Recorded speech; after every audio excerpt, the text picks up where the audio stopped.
Hi, everybody. It's what? No. It's 308 Quest episode pod. That, sure, yeah. Hi, everybody. It's PodQuest episode 383. I am just not all there today. Are you okay? Are you having a stroke right now? I don't know, but I do know. You smell burnt toast. I don't. I do know, though, it's Wednesday, December 15th, 2021. I am Chris. With me is Druten. I think he's okay, Richie. I think we're good. And Walnut. Yep. He's probably okay, but I got that shit back on track. The AI has rebooted. Yeah. Yeah. That's there was a glitch. It figured itself out. We're good now. We should probably have Erica go check on him, though. There was a comment in the code. It got everything messed up. We're good now. We're good. Well, you're keeping all that in. You know that, right? I might as well. I didn't really stop correctly, so it'll just be easier. Yep. How you guys doing? I guess better than you. You know what? I'm a little tired today, but otherwise not bad. It was one of those weird yeah. I started today with no work. I finished today with 30 some odd tickets. So nice. Of just all weird random, and it wasn't even escalations. It was just a lot of random weird bullshit. Yeah, of course. Yeah, it sounds like Christmas time. People just don't know what they're doing. Yeah, pretty much. And then, tomorrow will probably be the same, and God willing, Friday will be quiet. Yeah, probably not. Next week is just packed. So I'm off the week between Christmas and New Year. So all of the stuff I would have had to do that week got moved to the week before. Mm-hmm. Yeah, so makes sense. I barely have time to breathe the week before Christmas. Learn to not breathe. That's how you die. No, I'm sure there's people out there that know how to not breathe. Or to just breathe less. I mean, you can definitely breathe less. It's not good for you. But not breathing, if you're a living thing on the planet Earth, you generally die. Aren't there monks or something like that don't breathe that only breathe every 6 months or something like that? No. I think sure. there are definitely people that can hold their breath and slow their breathing dramatically, but you definitely need oxygen to live. No, do that. Do the hold your breath thing, because if you don't have time to breathe, just hold your breath. Maybe you'll be able to go super fast with super speed because he slowed everything else down. That's not how that works. I don't know. Barry Allen slows everything down. No, he just goes very fast. Does he go very fast, or does he just slow everything down? Well, I guess it depends. If we're talking the CW and every other version of the Flash, he goes very fast. But if I remember correctly, the Snyderverse version actually slows everythone else down. Isn't that the case? I think it's kind of relative. It's relative to Barry. He slows everything down, but everyone else, he goes super fast. No, he has said, he is moving at super speed. So to him, everything seems slower, but he is moving at super speed. He is not slowing anything down. Because he's able to control his breathing. The still force slows everything down. Yo, the still force, come on now. I know that's a legit thing, but come on. And it's used by a villain called the Turtle. Is it really? Yeah. I like that they did that better in last season than having it a villain thing. Yeah, it wasn't bad the way they did it, but I think we talked about it when you were catching up. They could have done it much better than they did. Oh yeah, for sure, absolutely. But you know what? Let's get into the stuff. We went to PAX Unplugged this past weekend. Yes, we did. We sure did. We played a lot of games, met a lot of people, did some things. It was a long weekend. Yeah, it was. I'm still exhausted. Yeah. But you went... So, Drew, I got a message from Richie because I had sent him something on, I guess, Sunday. Uh-huh. I got a message from him at 8 o'clock at night as a response, followed up by, I basically got home and I've been asleep ever since. Yeah. And he left the convention at 1 in the afternoon. I mean, yeah. I mean, I can't remember what time I got home. Doesn't mean it's still not exhausting, and I'm not still exhausted. Look, that's pretty much the most I've been out of a house in a year and a half, 2 years. You need to get out more, man. See the world. I mean, there's this thing called a pandemic that's happening still. Also, hold on. You went to fucking Ohio for a week. And he slept for 4 days after that. But I went to Ohio. Yeah, I went to Ohio for a week, and I went to the Pittsburgh game and the Cleveland game and the Rock and Roll Hall of Fame in Saturday and Sunday, and then stayed at somebody's house from Monday through Thursday and basically did nothing. And then went to the Reds game on that Friday and then drove home. I didn't say it's the longest I've been out of my house. I said it's the longest I've been out of a house in 2 years. I mean, you were Yeah. still out of a house longer in the drives total. So Look, it's the longest I've been in public. Okay, stop nitpicking.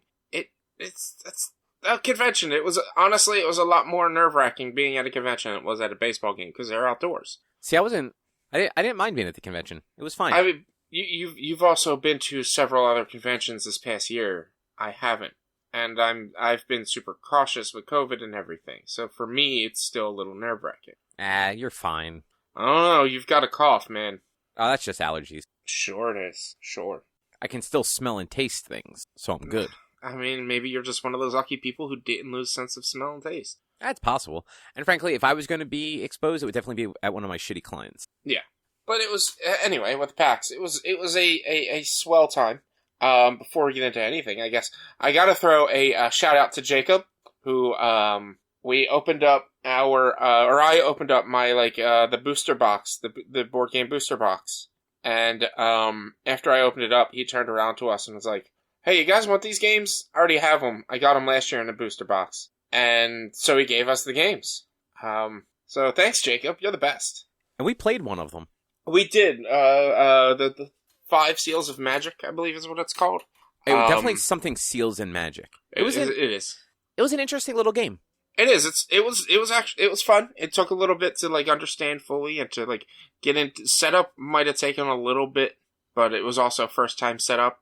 But it was a fun game. I enjoyed it. I plan on playing it more. And maybe giving a better explanation on it in the future. But yeah, it was. I appreciate you, Jacob, for giving us those games. I think he also gave me Viceroy, I believe, is the other one. Yeah, it was whatever with the smaller box. Yeah.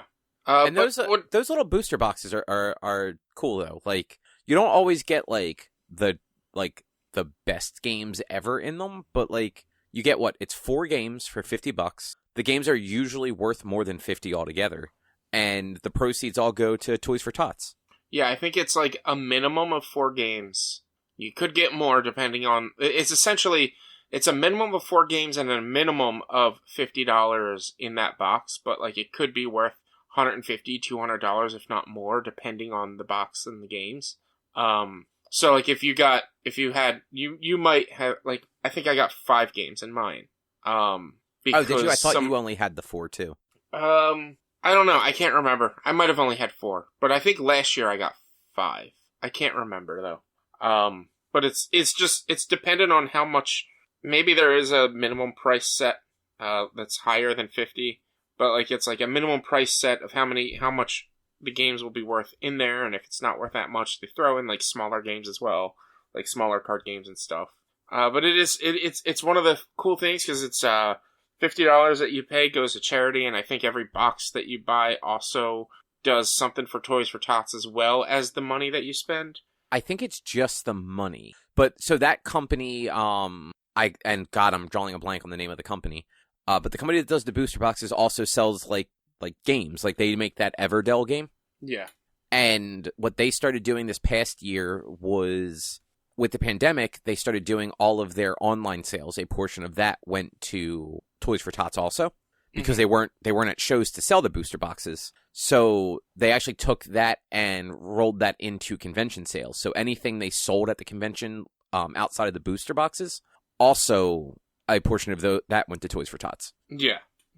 I wish I could remember the name of the company. Trying to find it.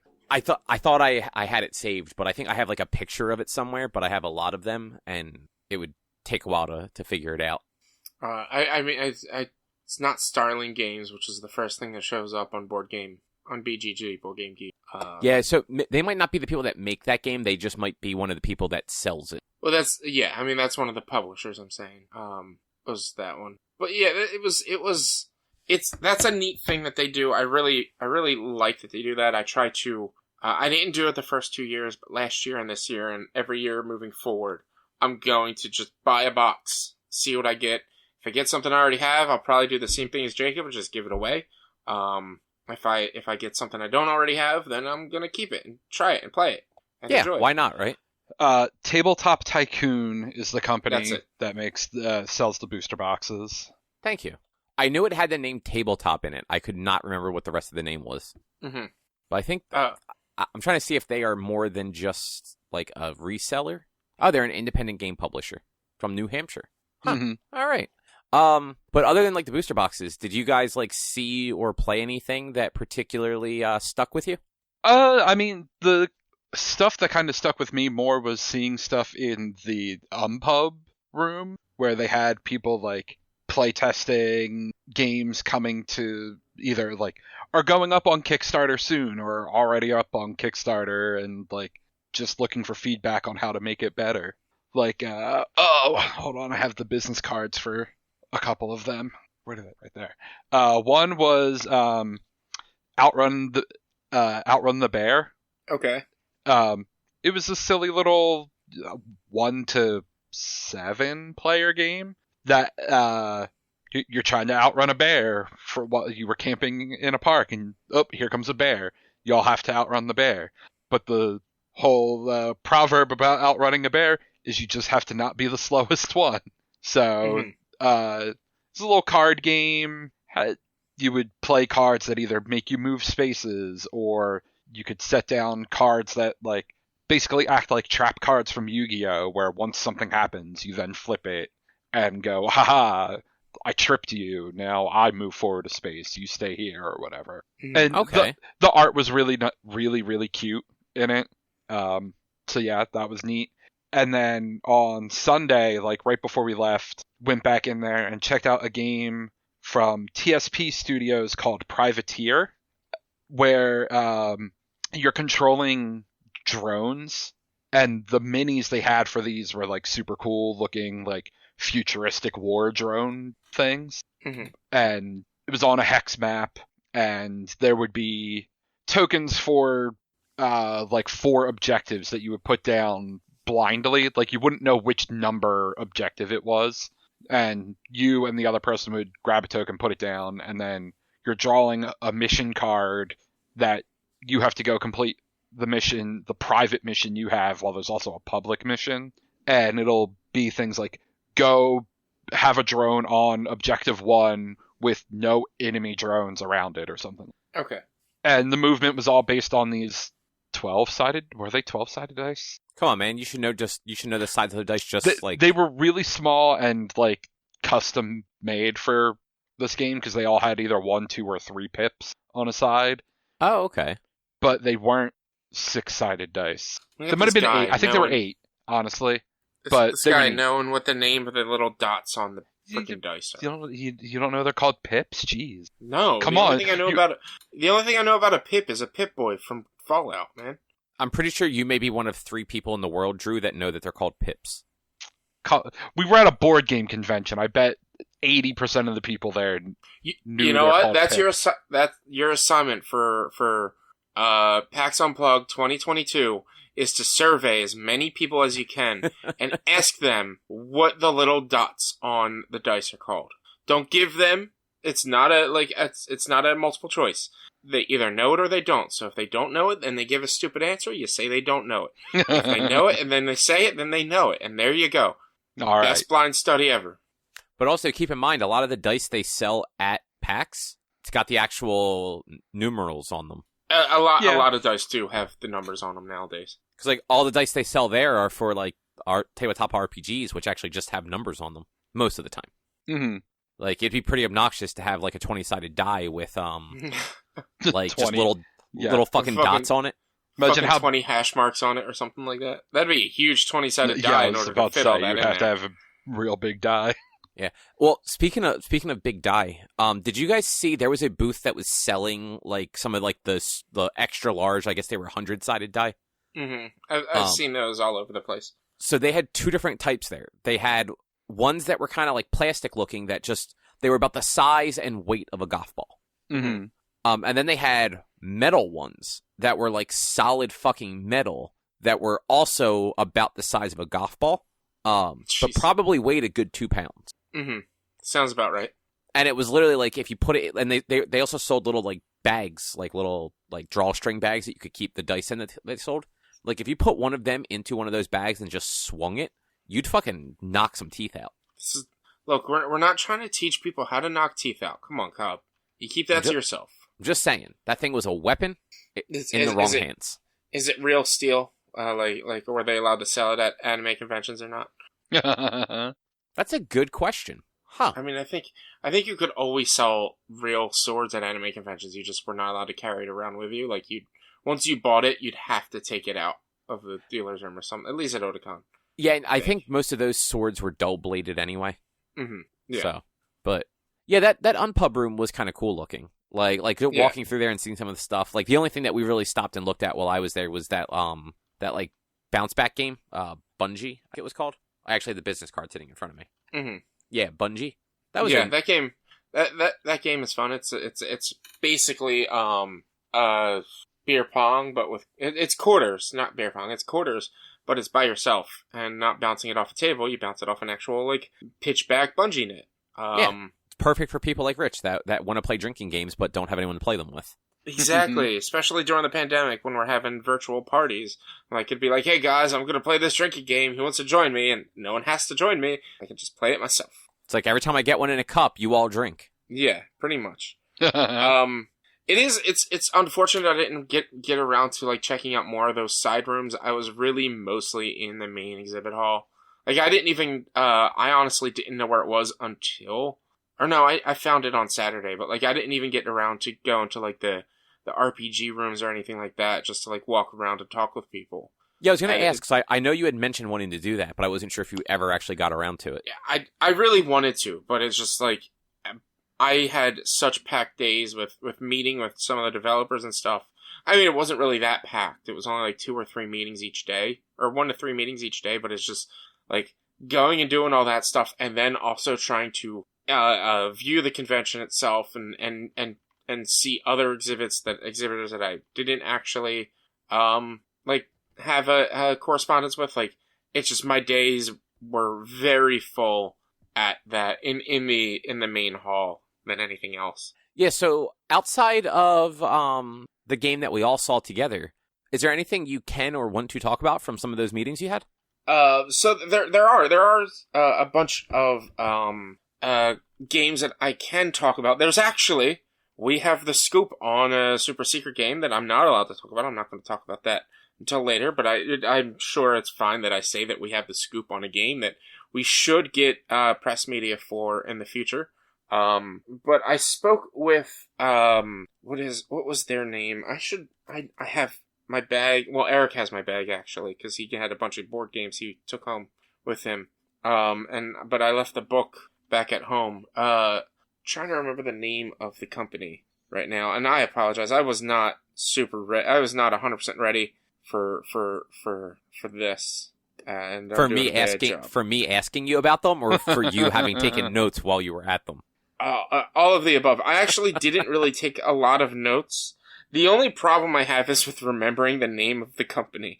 Besides that, and that's the company I want to talk about right now. It's the only company I can't remember its name of. You probably have an email for them.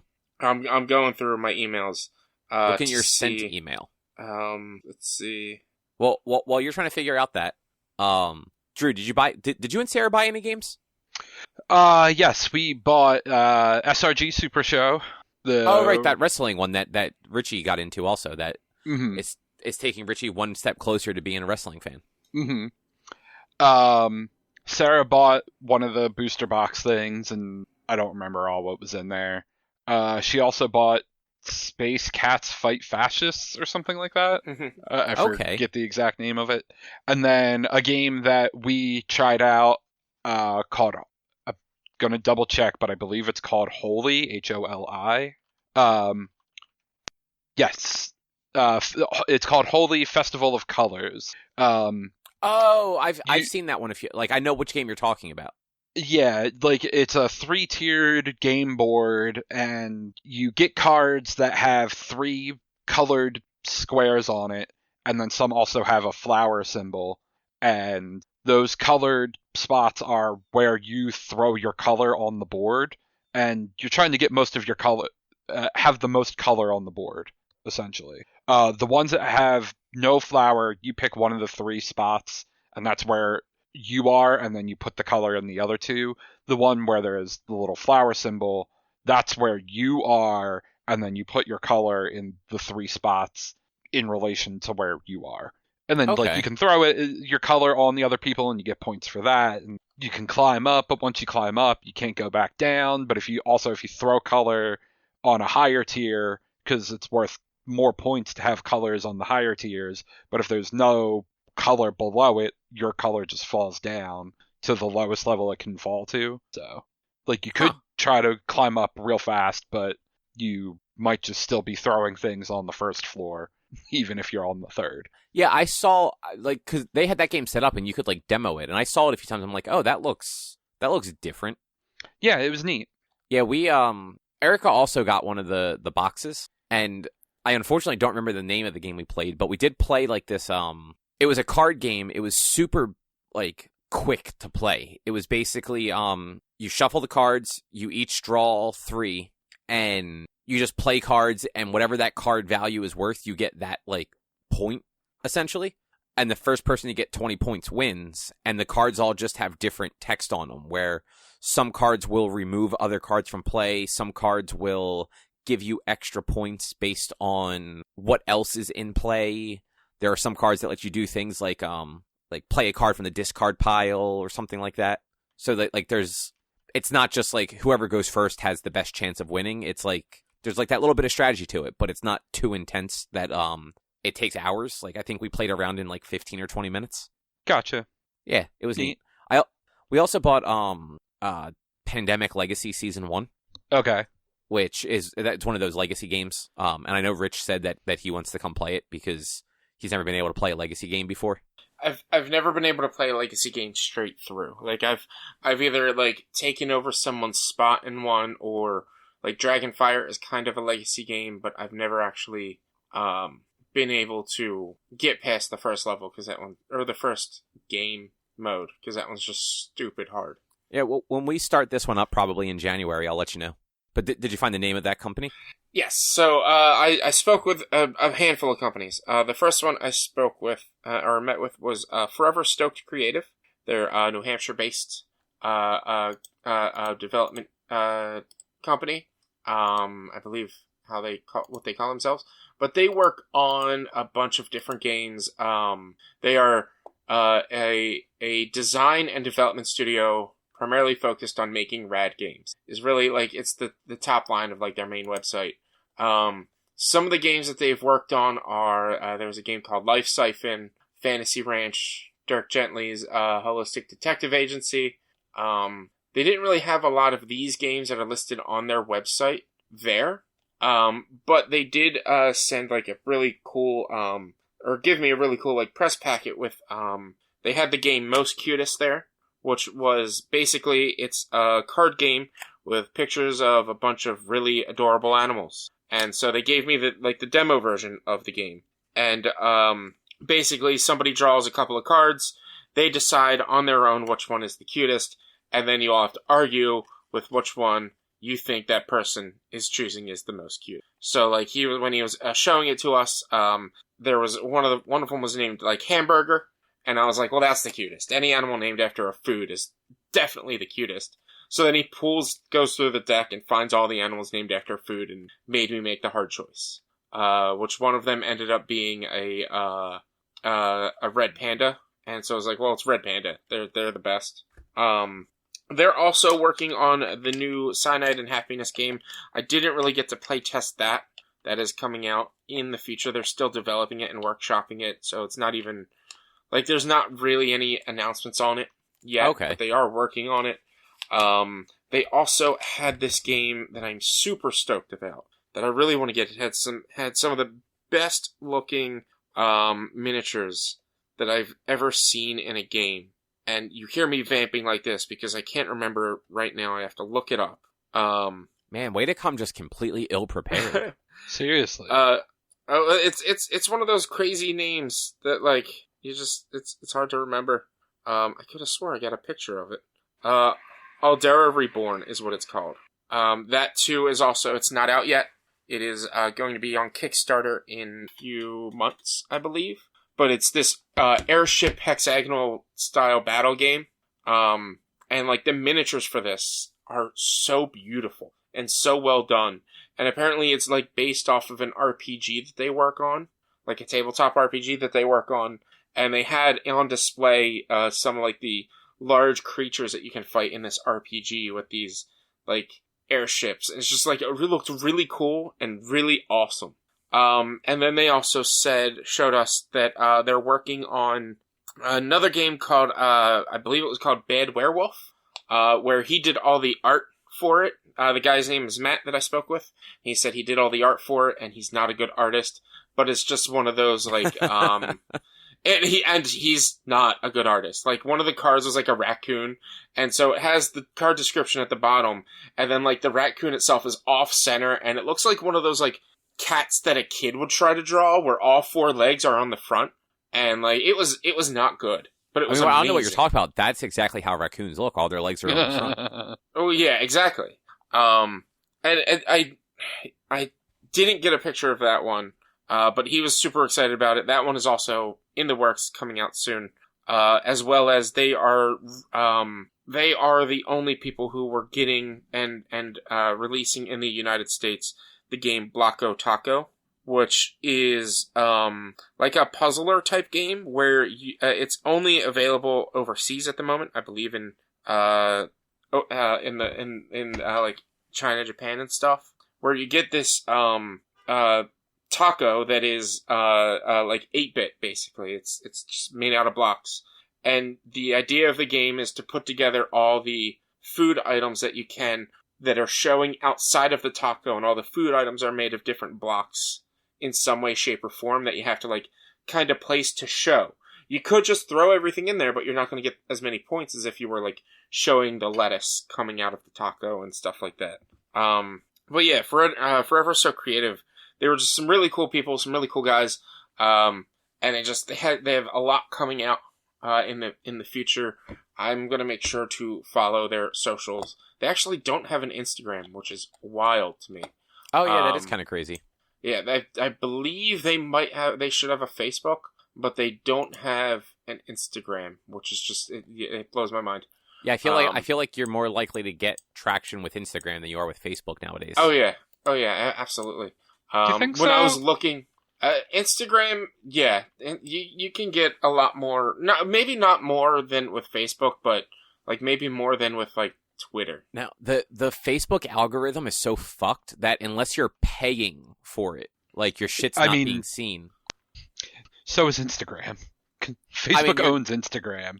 Like, you're not wrong. It's probably the same algorithm. No, the Instagram algorithm is also garbage.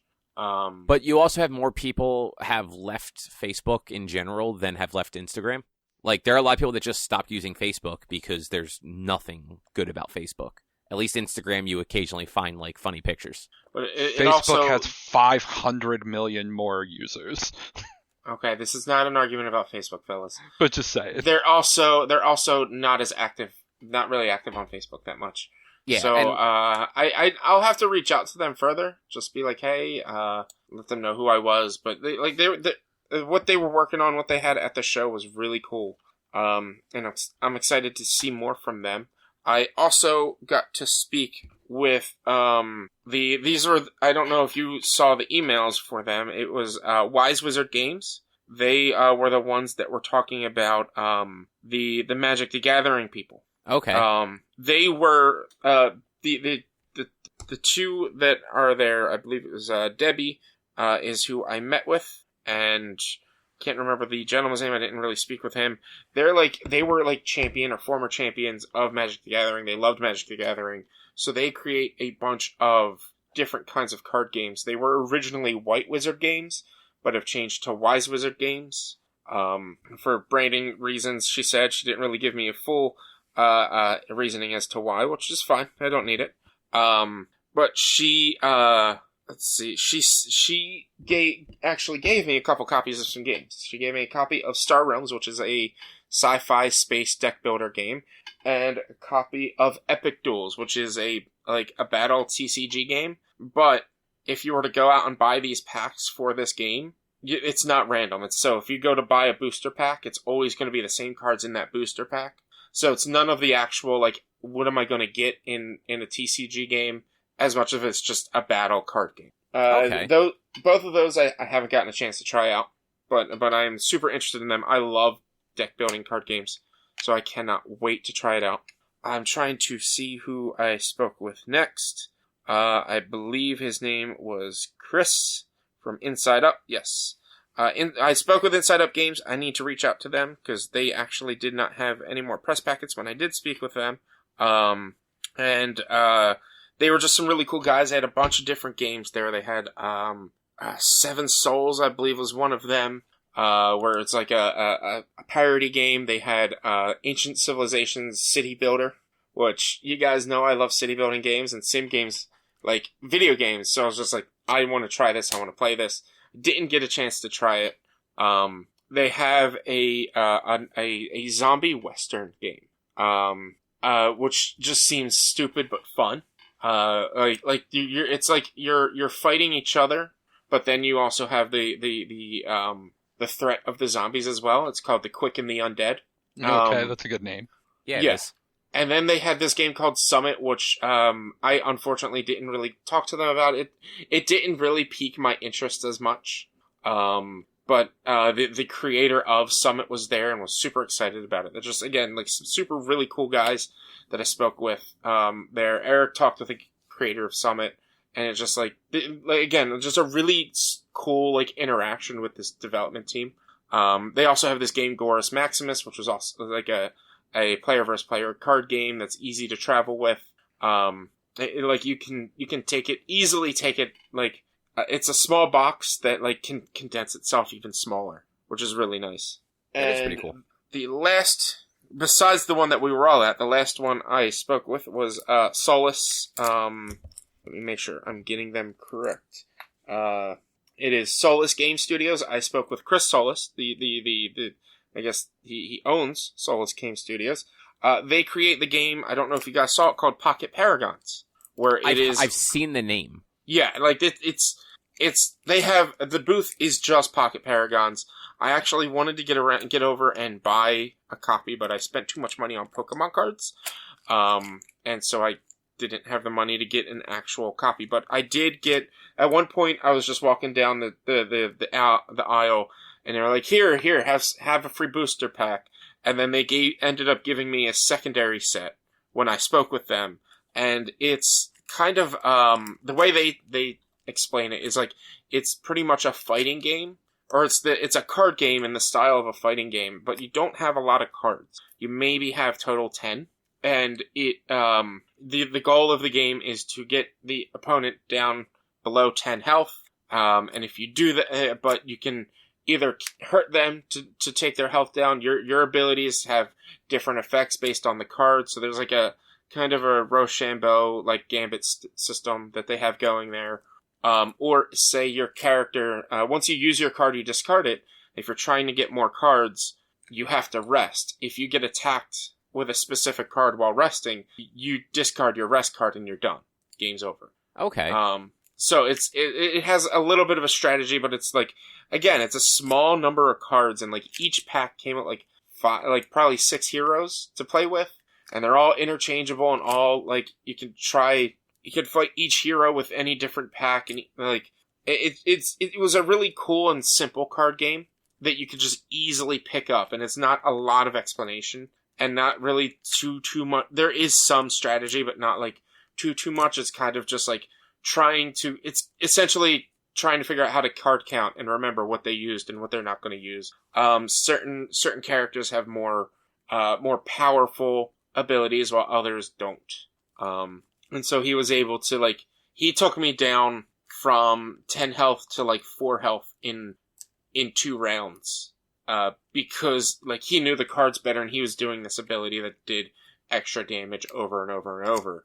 Whereas I didn't really know the cards, but I ended up beating him because I took out his rest card. I still have to email him and reach out to him because he wants to set us up on their media list. Again, just my overall experience was just meeting some really cool, excited to talk to new people, developers. And I feel like I did have one poor experience with a developer, Not going to talk about them. I'm not going to shit on them. I'm just going to say it was kind of just like not really that great of an experience. So we'll just go buy it. Like, I'm not going to talk about the game that much at all, at least publicly. Talk to you guys about it, but not to anybody else. Yeah, that's fair. And stop playing with the foil. I can't help it. There's stuff in front of me now. I have to touch things. Yeah, stop it. I also, when you asked earlier, like any games or things that we saw that like caught our eye, there were a couple of others that did catch my eye. One, it was from a development team called, I think, Board Game Tables. I think it was. Do I still have? I don't have it open. Yeah, I believe the team is like Board Game Tables, where they make board game tables, but they also make board games as well. Okay.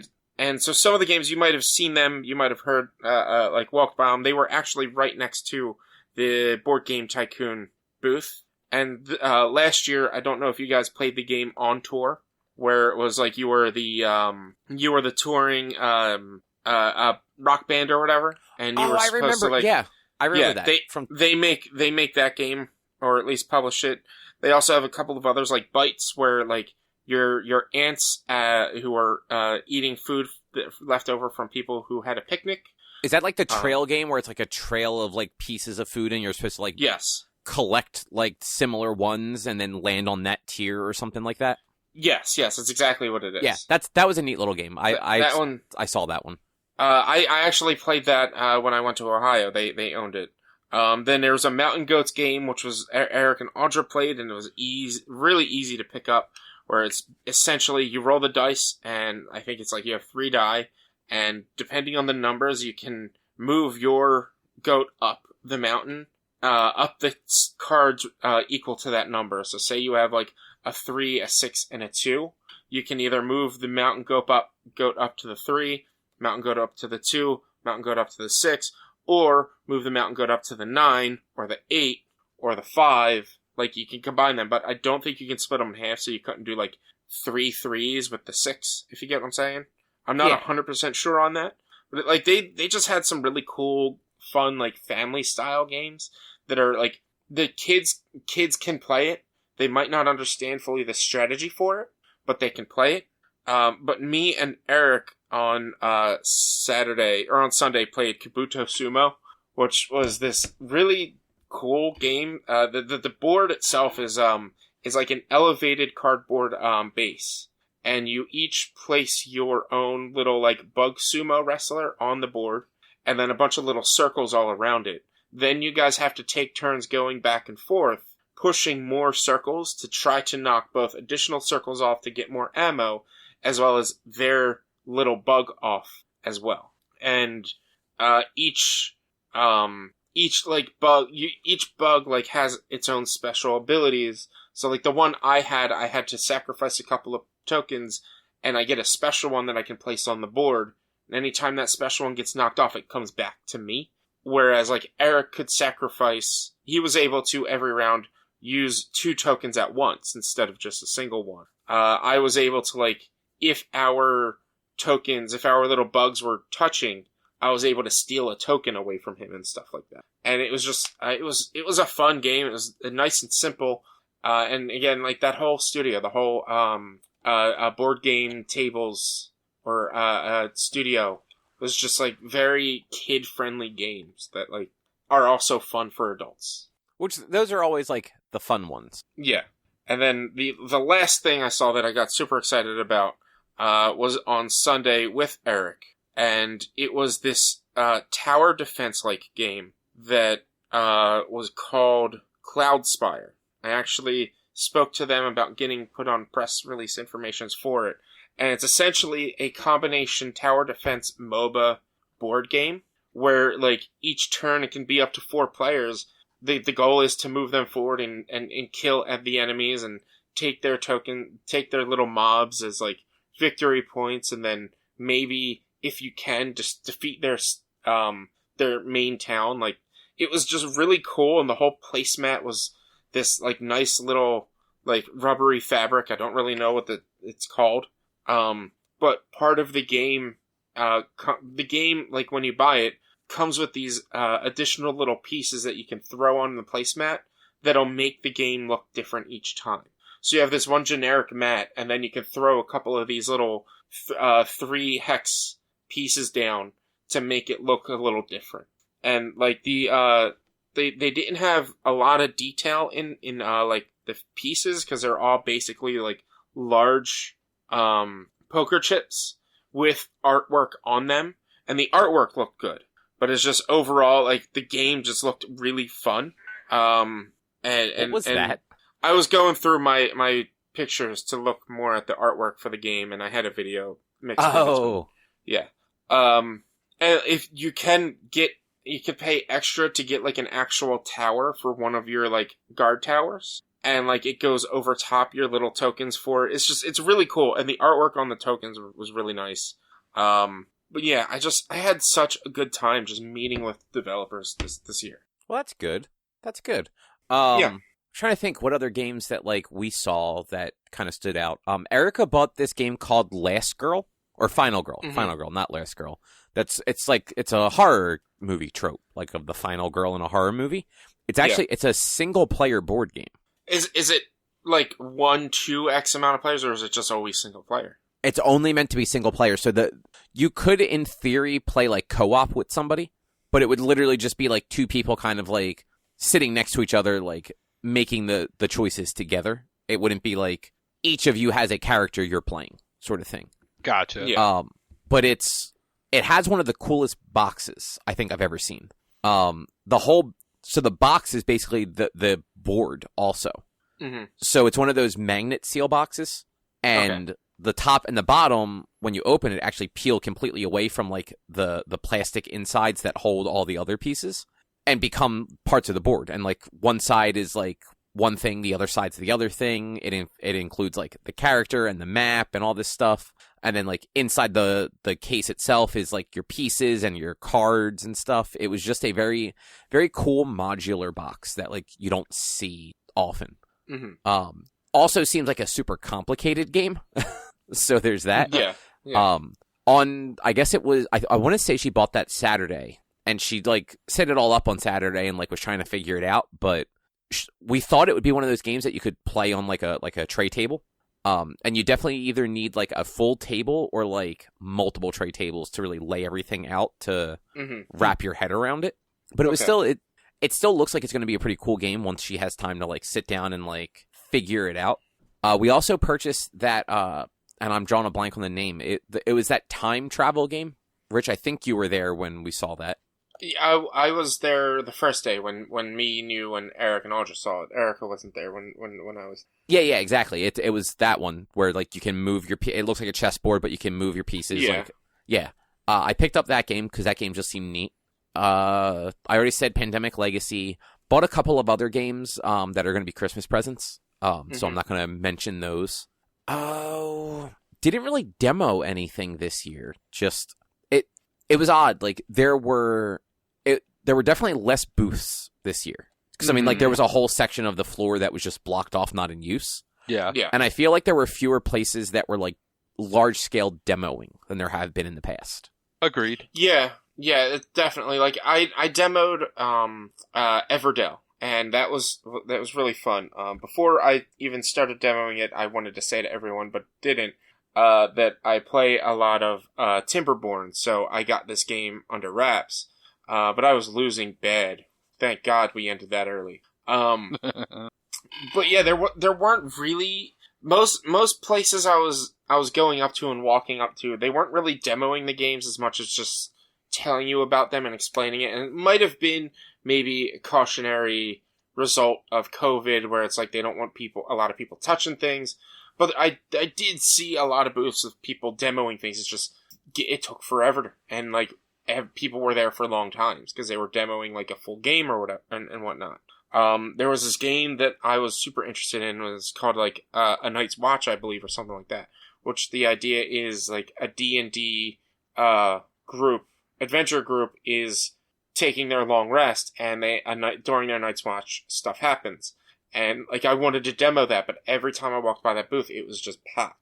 And that's like my main experience with it this year, was because everything was so tight and like kind of felt like in closer quarters than before, and there were less exhibitors, like, that it just, things were taking longer, so you weren't able to really have those big displays to show and demo the game. Yeah.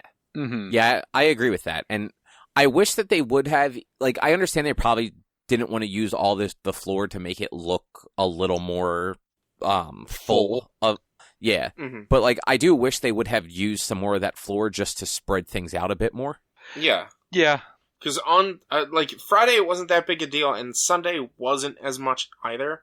But Saturday, it was fucking packed, man. Like, I had to go around the building in order to enter and find a different entrance. And I got there at, 10:30, 11 o'clock? Like, I didn't get there too late. And it was packed. It was wrapped around the corner to get in. It was like, that was when, for me, I was like, probably at my most overwhelmed, was because of how packed it was that day. That's fair. And I will say, like, having gone to a few other conventions, they did not do a bad job with it. Like, it's not like it was so crowded that you couldn't get around. The lines weren't unbearable. Like, Sunday, I had to wait in line to get in, but, like, the wait was, like, 30 seconds, and it wasn't really, like, a line. Like a line. Like, it wasn't, like, a waiting line. It was just, to get into the convention center, you had to go up an escalator. And there were a lot of people waiting to just simply step onto the escalator, but it was a constant stream. Just one of those, like, that streams went outside and around the corner of the building. Yeah, and that's really what I saw on Saturday. And on Sunday, I going up into the convention center, I came from the gallery and, like, just, I cut in line kind of just to get in. To get onto the escalator. I didn't see how long the line was when I was going in, but it was literally, like, just at 10 o'clock, or just a little after 10 o'clock when we were getting there, I think. And they did do a good job. Like, Eric actually had to get a new wristband because he cut his off because he wasn't sure if he was going to be back. So he had to get a new wristband, and he got within seconds. Like, I was through the bag check, or the metal detectors, and by the time I got through the metal detectors, he was already pretty much done. And so, yeah, they had it quick, and it was very efficient, and very, very nice that they were able to do it that way. Like, I'm glad I went and picked up my badge on Thursday, but I'm also happy that, like, if I hadn't, I wouldn't have had that big of an endeavor to get everything on Friday. Yeah. Yeah, I know exactly what you mean. Yeah. But was there anything, like, anything else that you guys went and attended, or any stories from the wives of things they went and attended that you guys want to talk about?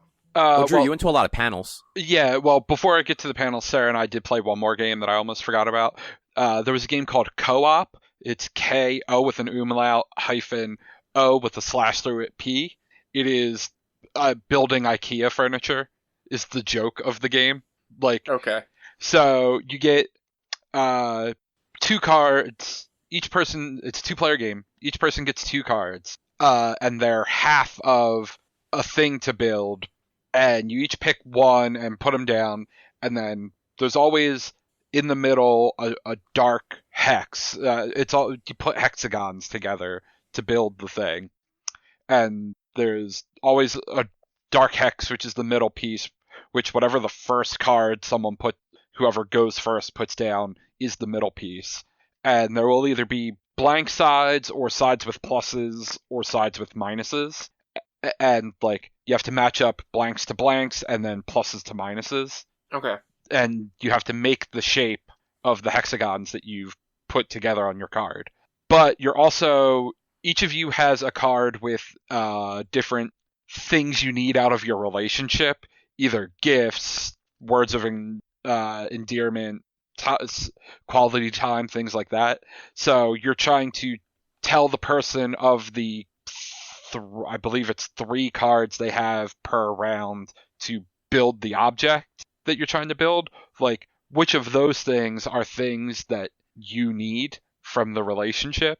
So it was cute. It's a goofy little thing. With good artwork that definitely looks like it would be IKEA artwork.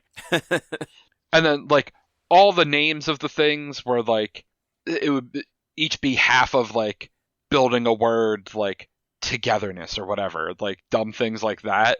But so like you might wind up with things that sound real dumb and weird, like IKEA furniture, because you wouldn't necessarily get those two actual things. I think one time Sarah and I actually picked things that like made a real word, but most of the times it was just random Gibberish. consonants and vowels. But yeah, then also we checked out a number of panels, mostly comedy stuff. There was wrong answers only, bad advice from good DMs, which just, it was a bunch of people who DM games on Twitch or whatever, giving joke answers to like real questions.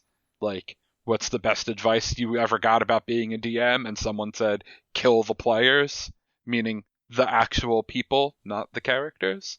Yeah. But also, like, it was a lot of fun. Just all of them, like, almost weirding each other out with some of their answers, being like, because it seemed like a lot of them have known each other for a while. So it was always like, whoa, okay, you got dark real fast. Like, Which are always the best answers. yeah, one guy told a story about how he made his players afraid of the color red for like 3 months. Like, and that was a real story from him DMing. Like, he made the players just afraid of red. That's Didn't- actually, you know yeah. what? Good on them. Yeah, right? Didn't explain how, but he did, apparently. And we also went to the improvised postmortem, which is a panel Pat Bear does at, like, every PAX, which, it's about doing a postmortem about game they developed, but it's a fake game, like Mousetrap, but, like, for real, or, what, you know, whatever, tons of dumb names of games he sourced from the internet. And he had the two developers of Inhuman Condition, I think it was called. It was in like the middle of the expo floor area where I'm pretty sure I saw it. they had a booth where people would have on headphones, and I don't know exactly what was going on, but apparently that game is about proving whether or not you're a robot. Nice. And that panel was really funny. Pat Bear is very funny. Nice. Any others, or any stories from the wife that you want to talk about with the panels? She also went to Bria Iyengar. Is that how you pronounce her name? Yes. Yeah. Her I wanted to panel go to that panel first thing on Friday and said that was very good. I really wanted to go to that. But I got there probably 20 minutes to a half hour into the panel, and I was just like I didn't want to be that guy showing up late and then not really knowing what they're talking about. And in my experience, I've never actually had an enjoyable time at a Q&A panel, and I assumed that that's probably what most of it would have been, so I just decided not to go. Yeah, cause you got there at the same time I did, and we got there like right at 10:30. Yeah, and like if I had gotten there earlier, then maybe I would have gone. I think I got there a little bit later than 10:30, or no. No, Yeah, we literally did. walked in the door at We 10:30. We did. We walked in the door at 10:30. But I also assumed that maybe it was like going to be packed, or there's going to be a lot of people there, because it was the summer of Abria. Like, she had so many things come out this summer, and she just fucking blew up.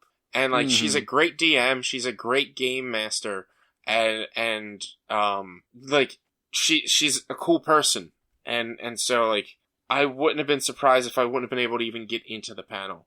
It would have been that fast. Mm. Well, you should have just gotten up on time. It's not getting up on time that was the problem. It was the fact that the trains were running every half hour when the day before they were running every 10 minutes. Gotta check that shit online, man. If you check it online, it would have said every 10 minutes. No, they had the altered schedule. Did they? Mhm. I would check, and I wouldn't see it online, but I wouldn't. You have to actually click on the link for like the specific day and everything. Like it's not the clearest thing, but it was there. Yeah. But yeah, I did want to go to that panel, but honestly, I've been burned by too many panels going to like Otakon and shit that like I can't. I don't find interest in panels anymore. I kind of wish I did stay for the acquisitions gameplay, or the acquisitions playthrough, just to see how ridiculous that would have been. They usually stream those. You might be able to just watch it off of the PAX Twitches. I probably could. I'd have to go check that out. But I wish I would have done that like before today. before we recorded to be able to talk about it. Because I believe Xavier Woods was doing that one, I think. Mm-hmm. Because he had a couple of panels, right? Did you talk about... You didn't go to it, did you? No, and as far as I saw, the only panel he was in wound up being that. Yeah, because it looks like they may have canceled that up, up, down, down panel that wasn't... Like, it was in the book, but it wasn't on the app. Yeah, because I imagine those books get printed way ahead of time. Yeah, definitely. And actually, I'm gonna guess in the in between of when the panel got submitted and then PAX, Woods has actually been in a dispute with WWE over Up Up Down Down, and I think like literally last week just came back to Up Up Down Down. Like, I don't think he had done anything on the channel for like 4 months. Oh wow, damn. Well, they fired all his friends that were on the fucking channel with him. Oh, I didn't know that. Pretty much. Man, fucking wrestling. Rich, aren't you excited? You're almost a fan. I am nowhere near a fan. I don't know, man. You're almost a fan. I am not. That card game was fun. It really was. And maybe they sold it really well too. But it was fun. And that's why I got it. And then they were really good salesmen and kept selling me on but wait, there's more type of talk with getting me to spend more and more on it. Now, Drew, wouldn't you say that wrestling is also fun? It is. It is not. Oh, it is not. It very much is. And it very much is not. It was 2 months that Woods hadn't done anything on the channel. Oh, wow. Until actually last week he did a live stream from G4 and then did something yesterday, apparently. But that was after, like, before they used to post like multiple things a week. And then he went 2 months without touching the channel. Yeah, I guess if you fire all the people that did stuff with him, there's less of a reason to want to do that stuff. Mm-hmm. Especially when he's also working at G4. Yep. And that the chess game that you were talking about earlier, Cobb, is called That Time You Killed Me. Okay, thank you. I knew it had like that time in it, but I couldn't remember what the rest of it was. And apparently it's got some secret rules and shit. But, so based on what they explained to us there, like, if that's like the basic rules, and according to Eric, there's one where it says like, don't open this. There's a card apparently that says, do not open under any circumstances ever. Yeah, no, they put that pouch. Yeah, they put that like in our bags, like when you buy it. Yeah, and then there's other ones where it's like if you complete this objective or this achievement, then like there's added extra rules or something like that. Apparently, he's so excited to play it. That game was fun. It was interesting. Poor Eric just doesn't have anyone to play it with. He's got his wife, and she doesn't like games at some point. No, she doesn't. Exactly. Do you guys want to talk about Jurassic Park though?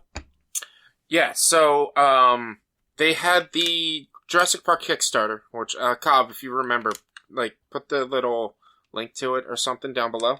Yeah. Or in the description. There's a Jurassic Park Legacy game Kickstarter. I believe they said February, right? Am I getting that wrong? March. Or is it already started March? That they had the actual prototype or the actual game there. And it's called Jurassic Park: The Legacy of Isla Nublar. Yes. And so they were showing it off only to press. Like, you could go check it out. They were doing demos and like kind of walkthroughs only to press, and we were able to get a time slot in to talk to them about it. It is a Funko Games game, which they even talked about it there, like it's a double-edged sword having the name Funko on it. But they make their own games. They're not all Pops. Like, Funko is more than just Pops. And so the people making the game are Prospero Hall, who make board games. They are now a part of Funko Games. So, Funko brought in a team that actually knows how to make games. They are Funko Games. They're not a part. They were, like, Funko bought Prospero Games and turned them into Funko. They still have the name Prospero Hall, also. Do they? Yes. And so they walked us through, like, the basic idea of... Yeah, Rich, hang on real quick. I'm looking at the box art. The box literally says a game by Prospero Hall. Okay. So. But they brought us through the basic idea of the game, the Legacy, where it takes place pre-Jurassic Park 1 all the way through Jurassic World 2. They don't have anything for Jurassic World 3 because spoilers, and that movie's not out yet. But it's the legacy of Island Nublar, and so if you just take into consideration what happened at the end of Jurassic World 2, you don't really have to worry about having Jurassic World 3 as part of the legacy game. And the one of the really cool things that they showed with us, or talked to us about it, was that as a legacy game, they give you a trial, or like a demo session, essentially, in the game itself, where the first time you play it is essentially a session 0, where you're just learning the game, and none of your choices stick during that session, that first gameplay session. And that one is replayable also. Yeah, it is replayable as many times as you want, and so you can keep doing it until you get the outcome that you want, which, like, whatever the outcome is that you want, it does stick. So there are things that stick, but you can keep redoing it until you get what you want out of this outcome, of this session 1, which is a really important thing in a lot of legacy games, because if somebody goes into a legacy game not really understanding how to play or what they're doing, and there's a high chance you're probably going to fail the first time you play it. Like with Pandemic, I've played or Pandemic Legacy, I have played Pandemic so many times that I know how to play the base game, that I should be good with Pandemic Legacy Session 1. But beyond that, like, I don't really know what's going on, but somebody who's new, who's never played Pandemic Legacy, wouldn't fully understand it, and so they might not fully grasp, and their decisions might negatively affect the team, because that is a team-based game. That it is. I thought this game looked like it's going to be really cool, though. Like, you're kind of... It's part of it is you're designing the island, so like you're deciding where like a visitor center goes, where your lab goes. It's got the characters from the movies, so Hammond is there. I can't think of the scientist's name, but the scientist, Wu? Is it Wu? Yes, Dr. Wu, I believe. Yeah, so they're it's got a lot of the characters from the different movies are there. Didn't look like there was any Chris Pratt, but that might just be in the module they were showing us, because they were just showing us the template module, the replayable one. And that's the thing. Like, they were showing us the session 0, whereas like as the game moves forward, more characters might be added. So you might get, I believe, like you would get Dr. Grant, you would get Ellie, you would get Malcolm. Eventually, probably Chris Pratt. You might even have the fucking kids at some point. And then your characters are possibly also going to die. So, potentially, during the portion of the game that is Jurassic Park 1, the guy who gets killed by the raptors and says, "Clever girl," like, he's going to die during that, and you're probably not going to be able to play as him after that point. Maybe he doesn't die. Maybe you manage to keep him alive. Maybe it's an alternate world, but we'll have to see. And that's the cool thing, is like they're like, they had all the packs for the game, but they're like, we're only showing you the base model. Like, everything else is spoilers, because this is like, a legacy game is it's a story. It's a game that you're playing throughout the course of 12 sessions or whatever, or however long it takes, and some things you're going to get, some things you're not. Depends on the outcome of the previous games and what progresses. So, like, for instance, possibly with Pandemic Legacy that you got, Cobb, if maybe one of the viruses takes hold and mutates faster than the other, then maybe we have a different kind of virus going on in the game when we're playing it, like, moving forward after a certain point. Like, I know a little bit of spoilers with the Pandemic Legacy, not a lot. And so, and I'm not going to tell you is what they are, because that's part of the fun of the game is like, oh, what are we going to get next? What's going to come next? And one cool thing that they did is, like, with the game, after you play all the sessions, they have a module at the end where it's just pretty much, you get to open the rest of the box, you get to see what's in there, and you get to play it as many times as you can. Yeah, I thought that was really cool, because like it is going to be an expensive game. I believe they said it was $120. Yeah, $120 or $130, something like that. Actually, you know what? I'm looking at this article right now. It's going to be $120. So, like, that's a lot of money for a board game, especially a board game that you could theoretically only play once, because that's how those legacy games usually go.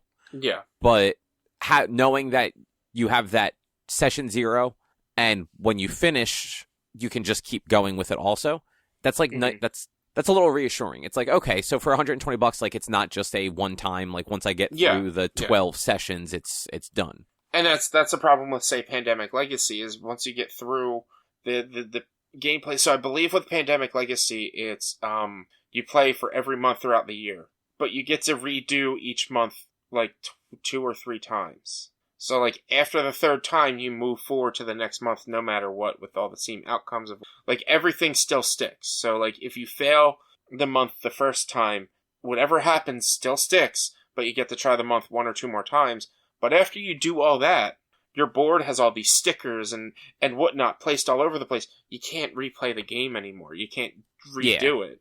It's just done. Once it's done, it's done. And that's a really cool concept, but unfortunately it's also the more negative thing I have about a board game is if I want to play it again, I have to go buy it again. Yeah, exactly. And the nice thing with like the Pandemic games is they have seasons. So there's season 1, season 2, season 0. Yeah. So like if you want to play that game again, you just get the next season rather than the same game. Exactly. But I do like the Jurassic World concept of just like, no, like you play through it, it's complete, and then you can just kind of like keep going and keep like exploring and looking at the stuff maybe that you didn't get to. Yeah, and that's because there will be boxes or envelopes or something that you may not open when you play Pandemic Legacy or any other like Betrayal at House on the Hill Legacy. Like there may be things you never get to see until you beat the game, and then you get to open it up and check it out afterward. But then you ask the question, like, do I really want to open up and check it out afterwards, or what if I get to play this game again? Then I'm kind of spoiling those outcomes. Unless, potentially, all of your games happen to go the same way each time. Hopefully not. But yeah, I'm super excited about this. I'm definitely going to get it. And play it. One of the cool things, besides the miniatures looking fucking fantastic. Yeah. So detailed. Like, they were very cool miniatures. I did, like, and I've talked about this with the guys there. Like, I have the Godzilla Battle for Tokyo game that they made. I've wanted my friends to paint those miniatures because they look amazing. I'm going to get somebody to paint these miniatures because they look amazing. But they also have the Raptor Claw, and you use that as a scratcher for like scratching off like like if you're playing like the lottery games or whatever, and you're scratching off with a quarter. They gave you a little Raptor Claw to scratch off instead. Which is just like, this is the dumbest but coolest thing in the world. So if you're trying to unlock an ability for a character, you use the little Raptor Claw instead of like having to find a quarter or something. Yeah, I thought that claw was very cool. Yeah, it was. And then just them they went all in on like the presentation, where like they had to pull the like spare no expenses and things like that. Like they were like, they went all in with the presentation. It was a very well done presentation. Yeah, it wasn't like a demo of the game per se, but like they were able to convey everything about the game really well in a limited time. Mm-hmm. Mm-hmm. Absolutely. And we should actually have some I'm sorry, I'm drawing a blank. Some video about this. Yeah. Later. We were able to video the entire presentation, so we're going to be putting that up on YouTube. Cobb you're still going through it, making sure the audio sounds good, and whatever doesn't sound good, then we have to work with and figure out. But yeah, we're gonna have a video of that. We also should be posting a video at some point. We still have to figure out how we're gonna do it, of the 5 seals of magic that we played. Yes. I wanted to say the 5 seals of mana, and then I thought maybe I was getting it wrong entirely. As well as I want to put together like a little B-roll type, here's just what it all looks like, and here's some pictures and videos that I took throughout it that I want to post up as well. We're going to have a lot of stuff coming out for this show in the near future, as well as potentially some videos of us playing more of these board games that we got, and maybe card games and whatnot. So keep an eye out on our other socials and YouTubes and stuff like that. Yeah. But any other like last things you guys want to say about PAX this year? The return of PAX Unplugged? It was so nice to be back. It was so nice to be back at a convention in general, but like PAX, like specifically, like I'll be honest, like I normally feel like I'm only down for like a day, and I think I did only do like the last couple of times I only did go for a day, or like a day or two, and not the whole time. But this time, like, going all weekend and checking out the whole thing, it's so nice to be back at a convention. And hopefully I get a chance to go to more next year. Drew, you have anything? No, Richie summed it up pretty well. Nice. Yeah, no, I agree with that. Like, PAX is one of the PAX Unplugged is like it's a different vibe to most conventions, and like that's a good thing.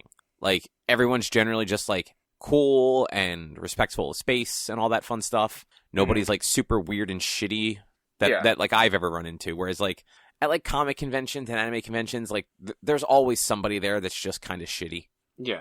And I think it's also, as far as I can tell, there's not a lot of board game conventions around. Like, not even around, just out there in general. Like, how often do you see a board game convention happen? Yeah, I mean, there's Gen Con, there's like a handful of them, but not nearly as many, like, as you would have, like, comic conventions and anime conventions and fucking Walking Dead conventions. Yeah.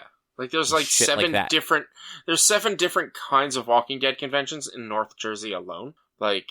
Though I haven't seen those happen in a while, so I don't know if they're still doing them or not. I mean, it's probably because of the pandemic as well. Plus, the that's fucking true. Sucks anymore. It's final season before they do like 6 more spinoffs. Thank God, then I can finally finish it. Like, that's what I'm waiting for now, is for them to finish. Yeah, I dropped it like 3 years ago, and I have no intention of going back.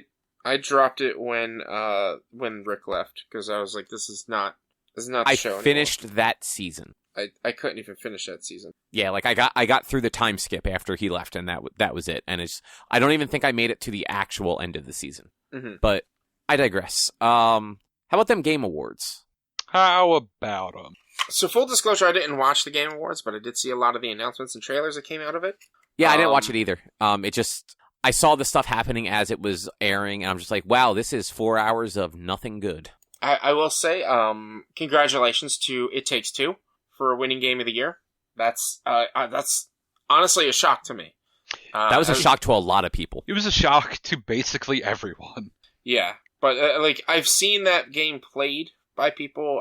The Neebs Gaming crew, they have done, I think they have 2 playthroughs of it, or 2 videos to play through it. It's a really well done game. It's really well made. The art is really cool. And it's just like, yeah, it seems super fun. I was just like, kind of blown away that got Game of the Year. Yeah, it's also very strange. It was up for like Family Game of the Year, and that seems a little weird. I mean, why? Because it was. Well, I mean, it's a game about divorce. It's a game about mending relationships.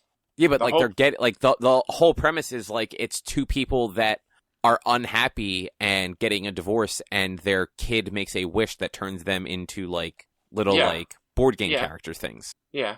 Like, that's just a weird family game topic. I mean, family things are always weird. But like, look at some of the topics that they would attack on, like 70s family TV shows. I mean, you're not wrong, but yeah. So Game Awards, It Takes Two won the top award. Deathloop won a couple awards. I think Guardians of the Galaxy won like Best Narrative. Like, there wasn't anything like, other than It Takes Two winning Game of the Year, there wasn't anything too like crazy there. But there were a lot of trailers. Yeah. And I know I sent the link to the trailers, and then I forget if I have it open. Do I have it open? Hey, I have it open. Were there any trailers in particular that really stood out to you guys? Let's check them out myself. Although I'd say, considering I can't remember any of them, probably not. But I saw the Elden Ring narrative trailer, which looked really cool, and it kind of filled up a little bit of that world. As well as I gotta throw it out to Sonic, man. Not only just the movie, but the fucking game as well. Yeah, the game looks cool, and that the movie trailer was a good trailer. Yeah. And there were a bunch of like good trailers, like that. Like I was interested in, but I tried to watch some earlier today, and I accidentally told IGN that I was 3 and not 33, and so it wasn't letting me watch the trailers. That's actually really funny. And I even like closed out of my window like completely, like had no Chrome windows open, went to go back into it, and it still thinks that I'm 3 and not 30. Nice. Yeah. Did you guys notice that there's some Telltale games happening? I did see that there's some Telltales, like trailers and whatnot, or something like that. So there's two different things kind of related to this. So there's a Star Trek game called Star Trek Resurgence. It's a post the Next Generation game made by Telltale veterans. So just obviously people from that studio. But then there's also an Expanse game coming out that's called The Expanse, a Telltale series. And it's a prequel to The Expanse, the TV series, which I believe is an Amazon series. It's like a sci-fi show. But that is being worked on with Deck Nine, who is the studio that works on some of the Life is Strange stuff. Like they did the most recent game, True Colors, and they also did the prequel to the original Life is Strange, Before the Storm. So I'm not really sure, like, if the company that bought Telltale is just using the name. Sorry, I think Erica just got home and now the dogs are barking. Hang on. Sorry about that. I just closed the door to maybe muffle it a little bit more. But yeah, I'm not sure exactly how that's working. I don't know if it's like Deck Nine is making the full game, or if whatever company bought the Telltale name also like opened a studio. Mm-hmm. But either way, I mean, it could be something. Yeah. I'm actually excited. Warhammer Space Marine 2. I never actually got to play through all of the first one. I do own it on Steam. And I really liked it. I just never beat it, never played through it all. But like, I think it's been like 10 years since that came out, and people loved that one. So they announced that, and then the Wonder Woman game that they're making using the Nemesis system because it's the same people who made the Shadow Mordor. So was it confirmed that they are actually using the Nemesis system? Because I know it's that studio, like it's Monolith Production. I mean, I believe that's speculation more so than anything else. I don't really know if it was confirmed or not, but like from everything I've heard, like they're going to be using that, but I have no idea. I mean, it would be very cool if they did. Alls we got was a teaser trailer. That's it. We didn't get anything else. It's the 41, not a barely 50-second trailer, 41 seconds, I believe, and it doesn't really give us much. Yeah, it was just that like cinematic trailer. Yeah. We also got that trailer for the Star Wars game, which I'm super torn on. So it's Star Wars Eclipse. It's supposed to be set in the High Republic, like 200 years before the prequel movies. Mm-hmm. But it's being made by Quantic Dream. Yeah. So it's like, I really like the concept and like the era and everything, but Quantic Dream is kind of a garbage studio run by a garbage human. Mm-hmm. So, you know, and like their games they're not great. No.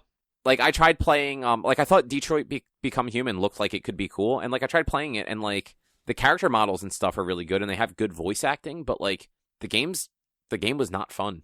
I mean, I played Beyond Two Souls. Beyond Two Souls is really good. But I didn't know that it was a shitty company with a shitty head. Oh, David Cage is an actual piece of shit. Okay. Like, They are one of those studios that has had a bunch of allegations come out about them, but because they're, like, small and privately owned, like, nothing really happens with it. Yeah. Which is a bummer. But, just going through this list, there was also that, the Unreal Engine 5 experience using the Matrix. Yeah, I haven't downloaded that. I know it's like a download thing or something you can do. You could watch it as well, but it's like a download thing you can do. Yeah, it's interactive. So, and it's on the console and PC, and I watched the video for it, and it looks pretty cool. Like, I do want to download it myself also. Mm-hmm. And I know that they showed off, like, the new Hellblade game, the new Plague Tale. Hellblade looks incredible. Hellblade does look incredible. I never played the first one, so I'm definitely going to take the time. I believe it's on Game Pass. Definitely going to take the time to check that out before this new one comes. But whatever we were seeing, like this giant like baby thing attacking her and whatnot, I was just like, holy shit, what the hell is that? Super interesting with it. Yeah, we got a date for Spoken, that weird fantasy game with like the girl who appears to get like pulled into a fantasy world and has a talking bracelet or whatever. Mm-hmm. Mm-hmm. That's coming May 24th, which is way sooner than I expected it to be. Yeah, but I don't know. May 24th. That's not too bad. No, that's I mean that's not too. Like I honestly, I don't think. I feel like that's like an adequate I don't think that's too early. Like I like you're kind of like it's coming out a lot sooner than I expected. I feel like that's about right. They just revealed it, I think, for the first time back in the fall. I'm used to Sony revealing stuff like 3 years in advance. I'm pretty sure they revealed it earlier than that. They may have dropped the name, but they didn't show us anything until just earlier this year. Like, cause it was that Sony State of Play in like September when they like really showed it off. And wow, their Wikipedia page is just empty. Like there is no information about this game. But yeah, so the earliest article that's referenced in Wikipedia is from April. Okay. So it hasn't been a known quantity for very long. And like good on them for getting not revealing it like 3 years in advance and just sitting on it the way they do so often. Yeah. But yeah, otherwise like I feel like it wasn't a bad Game Awards or like as far as like who won things and like what stuff they showed. But I just feel like it ran for like 3.5 hours and like there really wasn't anything like major shown off there. There was a big chunk of awards where it was just Jeff Keighley going, here's the category, and then they put up the nominees on the sidebar, and here's the winner, and then moved on, and I felt like that was kind of shitty. That's every year. So it sucks. Like it 100% sucks. It definitely comes down to they only get to put this show on because companies give them money to show off their games. So he has to sacrifice the actual awards so that they can run more commercials and actually afford to like rent out that big arena place to do it all in and all that shit. Yeah, maybe make some different decisions. I don't disagree. Like that you call it the Game Awards and you really gloss over most of the awards. And like there's definitely, I mean, you know, Oscars does it, all of the award shows do it, but I felt like there was like weird decisions about what ones they chose to just completely gloss over. It's like, wait, why would you just skip over like having someone accept some of these? And it was like, okay, that was weird. Yeah, and that is 100% every year. Like I've watched the last like 3 or 4 of these, and like that's every year of this. It's like, yeah, here is either Jeff or like the girl who does like the pre-show just like running off like 3 or 4 awards real quick before they show another world premiere and then show some like random commercials. Mm-hmm. And like, yeah, that is actually a huge bummer. Yeah, I've never watched it, and I probably never will. Like, they're not bad. Like, it's not like they're offensive to watch. They're usually like entertaining enough because you do see a lot of trailers and everything. But I just feel like most of the trailers this year, like they were all known quantities other than like that Sonic game and a couple other things. Like the Wonder Woman thing would have been super cool, but it was just like a very short cinematic. Like there wasn't anything about it. Yeah. And we didn't get any like reveals for anything like really major. Like we didn't get any more like on like the Mass Effect game, or they apparently just announced like today or yesterday that they Ubisoft is officially remaking Splinter Cell. Mm-hmm. So like there was nothing for like things like that, things that would have been like newsworthy essentially. Yeah. And it's kind of a bummer that nothing like that came out because that we went a couple of weeks without like any major news or information dropping that like it was kind of just boring. Like, well, I mean, that's cool that like I'm super pumped for the Sonic stuff that they showed. There's even a couple of other games that they had on their Arc Raiders looks interesting and stuff like that. But like you said, it was all known. Like most of it was known. Yeah, there just wasn't that big like, oh, here's the date for Bayonetta 3 or Metroid Prime 4 or like something like that. Like something where people would have been like, oh shit, that's crazy. Yeah. Yeah. Absolutely. It's like, oh, that Forspoken game that we still don't know anything about is actually coming out way sooner than anyone realized. Nice. Mm-hmm. But, yeah. You guys want to talk about Jingle All the Way, too? I guess we have to. I mean, we watched it. We should have watched it. I watched it. I watched it. I had it on. I mean, that is also what happened with me. But, like, I think I absorbed enough of it to know what the fuck was going on. Man, you guys cheated. Richie sat there on his couch with a bowl of popcorn and enjoyed every minute of Larry the Cable Guy. I enjoyed no minutes of Larry the Cable Guy. He enjoyed all the minutes of professional wrestler Santino Marella. Who I don't even know who that one was. Was that his friend? Yeah. He was the friend? Yeah, that's what I figured. This was a bad movie. It was, man. It was it has so many flaws. Like, it's such a lazy written movie where, like, the trope of, like, oh, she's a product of divorce and she has to love me more than she loves her own dad. Wah! And I'm like, come the fuck on. That is such a lazy piece of writing just right there. And like, I believe that girl had to have been, like, 6. There's no way she... 8. There's no way she writes that bad. Yo, seriously. That's my... No I way write that bad. But you don't write, I want my family together or whatever, and it looked like that. She is not that young. She had to have been like 5 or 6. Like, she knows enough. I feel like a 6-year-old writes like that. I mean, to have such a, for a child of her age, whatever age she was, to have such a complete thought and not be able to actually write it down properly, like that's just, no. Dude, she may have a learning disability, and now you're just being ableist. No, I'm just saying, like, it's part of the poor writing of this movie. It's, like, or the lazy writing, in my opinion. Like, it's just, it was so bad. So bad. I can't believe it was even made. I will give it credit for being different from the original. Like, they didn't just literally retread the exact same story. Like, it was the same MacGuffin, but they at least tried to come up with a different scenario. They didn't do a good job of it, but it at least just wasn't, dad trying to get a toy for his kid, other dad trying to get the same toy for their kid, and they constantly butt heads and fight. Like, in this movie, like, Larry and the other guy barely even interacted. Yeah, I mean, I would have been better. I would have felt better about the movie if maybe they took away the whole toy thing and it was just the dads one-upping each other the entire time. Like, it would have made for an even more, like, maybe not more boring movie, but, like, it would have made for probably an even more predictable movie out of the predictability of this game, of this thing. But it would have probably built a better movie and maybe a better story, where instead of it being, oh, I have to get this toy, oh, I know he needs the toy, so I'm going to buy it all, bullshit, and be, I'm going to do a thing, I'm going to one up, back and forth.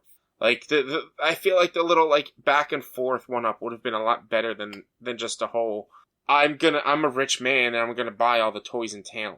Cause, I'm sorry, I don't think that's the least believable thing in this movie, is that this rich man would have been that much of an asshole. Actually, you know what? In today's society, probably is the most believable thing that a rich man would be that much of an asshole to buy every toy just for his one stepdaughter, because he's sad that his stepdaughter loves her dad more than him. Yeah, I think that's the bigger problem, is, like, he wasn't actually, like, a bad guy. Like, the thing he did was wrong, but, like, he legitimately just wanted to be, like, a good stepdad and didn't want to be overshadowed by the real dad. Mm-hmm. And it was just, like, a shitty way to go about it, rather than just, like, talking to either of the other adults in the situation. But right? I'd have to disagree with you, though. Like, if you being a stepdad, if your whole thing is to be better than the dad, who's not a bad guy, then you are a bad guy.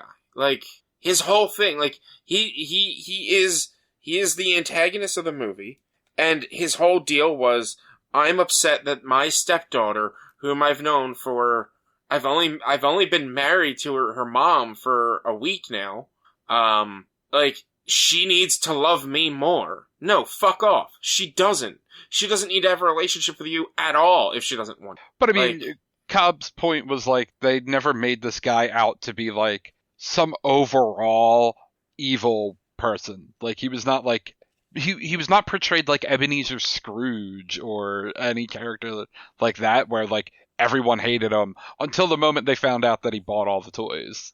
And, like, and he had legitimate remorse of, like, oh god, like, what have I done? Mm-hmm. Like, you know what I mean? Like, it'd be different if he was just like, oh no, I just need to make you look like an asshole, and it doesn't really matter what anybody else thinks. It only matters that I win. Like, he actually felt bad about what he did in the end, and it wasn't that, like, you know, after school movie felt bad. It was just, like, literally, when the two adults finally used their fucking words, everything was settled. Mm-hmm. Yeah. Like, that's the problem. Like, it's a poorly written movie. Like, again, like, the first one, not a, like, great movie either, it's got the nostalgia factor, and like it's fun, but like it's at least one of those things where Sinbad's character is an asshole, like straight up, like through that whole movie, he's an asshole.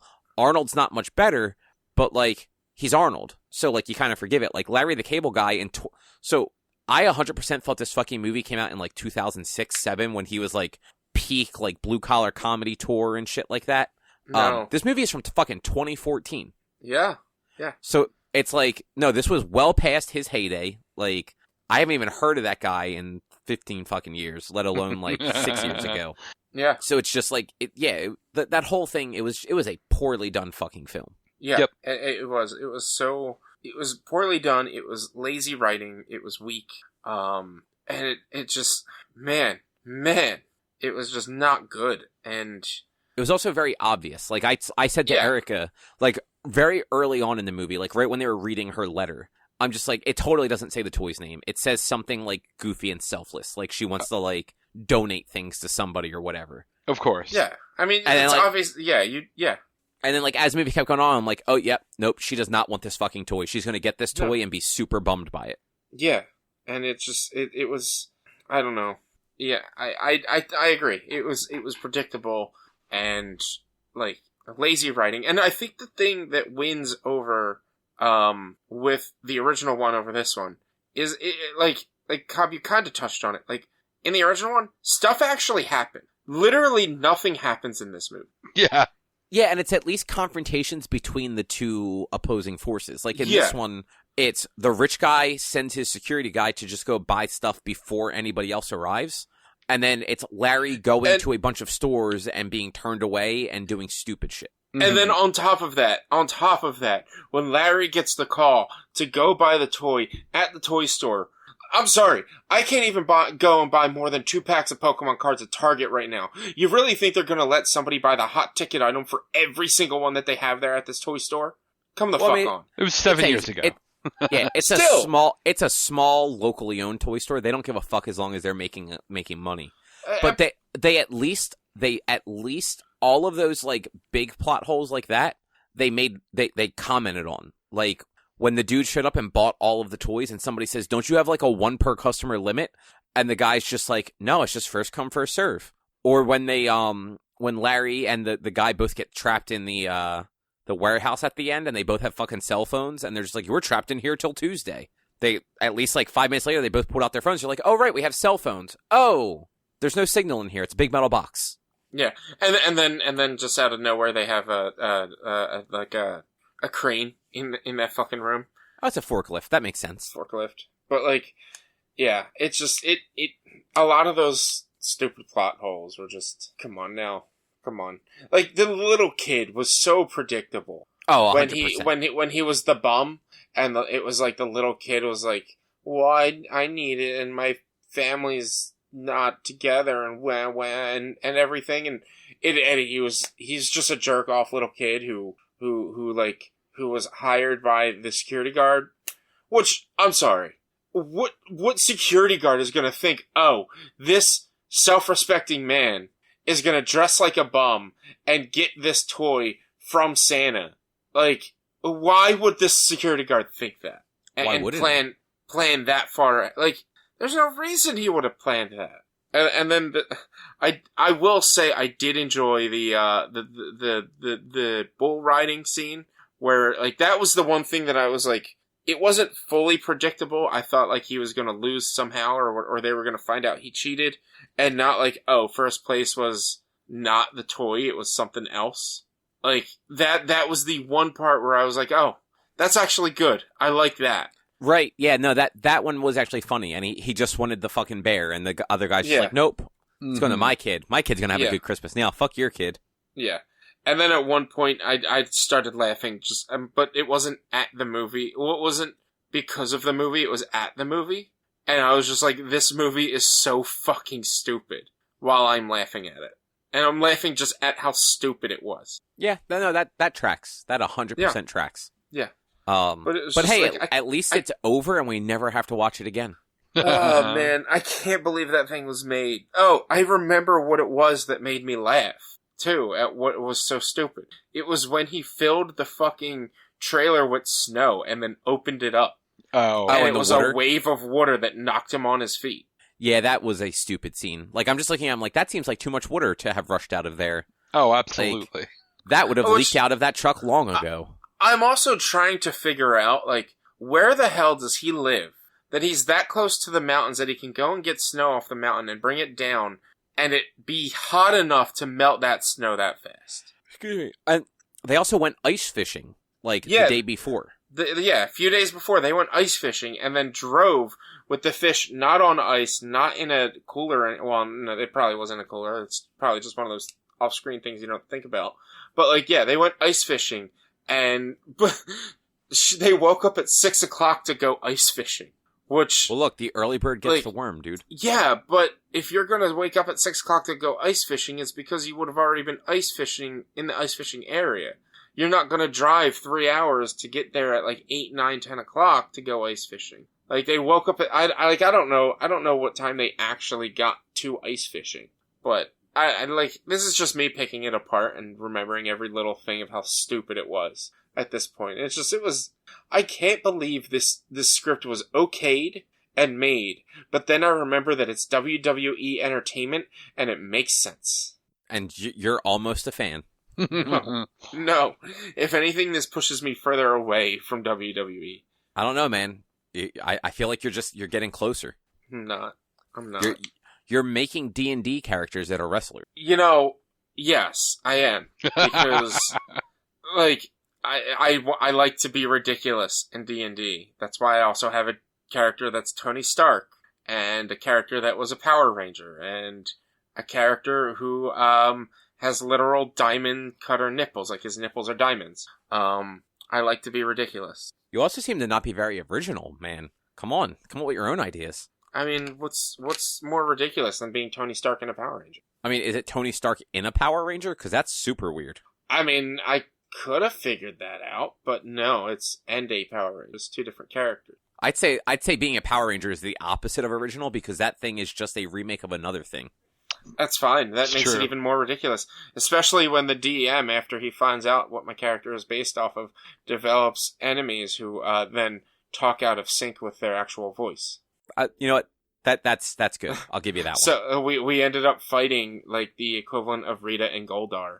And like any time he would talk as Rita, he would like mimic his mouth talking for a little bit before he would actually start saying anything. Good on him. Yeah.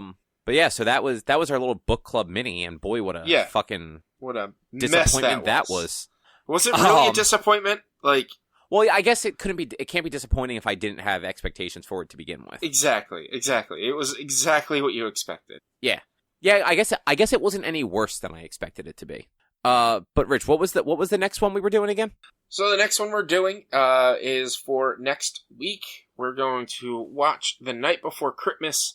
It is the 2019 Christmas special one-shot that they did for Critical Role, where Liam O'Brien is the DM with a bunch of the cast and a couple of other people as players. It is great.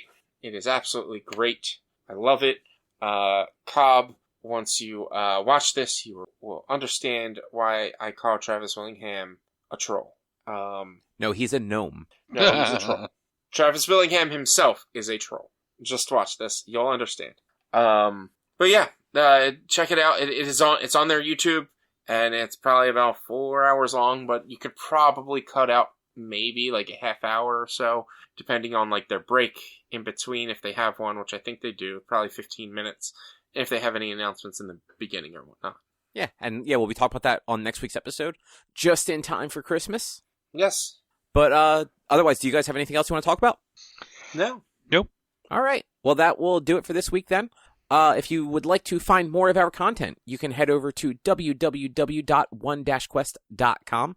You can also help us out by supporting us at patreon.com/onequest. If you can't support us there with your dollars, you can go to your favorite podcast platforms, Apple Podcasts, Google Podcasts, Spotify, Stitcher, all those places. Rate us, review us, subscribe to us. It all helps. It's all beneficial.